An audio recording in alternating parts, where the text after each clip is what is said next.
ముమ్మాటికి వెంకటేశ్వర గారు ఇది తెలంగాణ మీద దాడి. ఎట్లా కాంగ్రెస్ చేసిన విభజన అట్లా ఉంది అని అంటే కాంగ్రెస్ మీద దాడి కదా అది, అంటే బీజేపీ కోణంలో. ఇది ఆ ఎంపీ మాట్లాడింది కొవ్వెక్కి మాట్లాడిన మాటలు ఇవన్నీ కూడా బుద్ధి లేని మాటలు. ఒక ఎంపీ మాట్లాడిన మాటలు కాదు.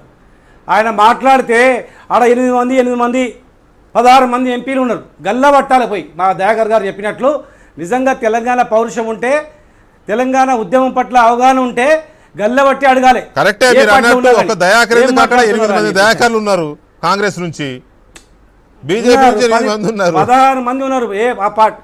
8 మంది ఉన్నారు. వీళ్ళని గెలిపించి ఆడికి పంపితే వీళ్ళు ఉట్టిగా సమాష చూసుకుంటూ కూర్చున్నారా?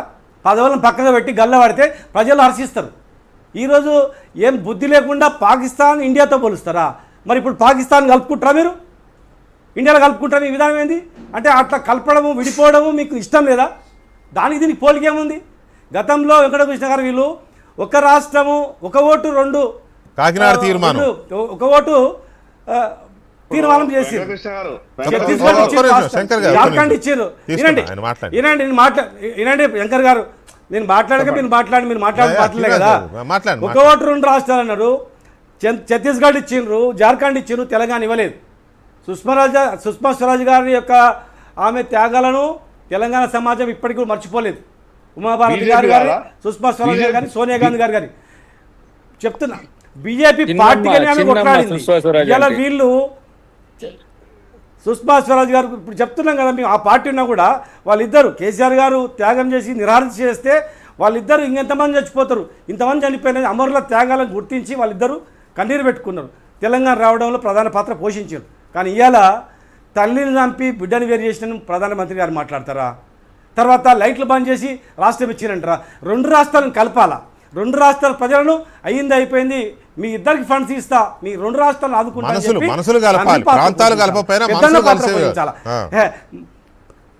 ప్రాంతాలను ఎట్లా కలపడానికి లేదు కదా, మనుషులను కలపాలి. మనుషులను కలిపి 2 ప్రాంతాలను అభివృద్ధి చేస్తా అని చెప్పి పరిష్కారం చేయాలి.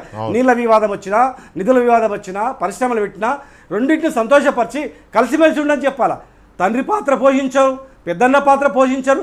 ఇవాళ దక్షిణాది రాష్ట్రాలకు 100% అన్యాయం చేస్తున్నారు. దాని విషయం పక్కకు పెడదాం.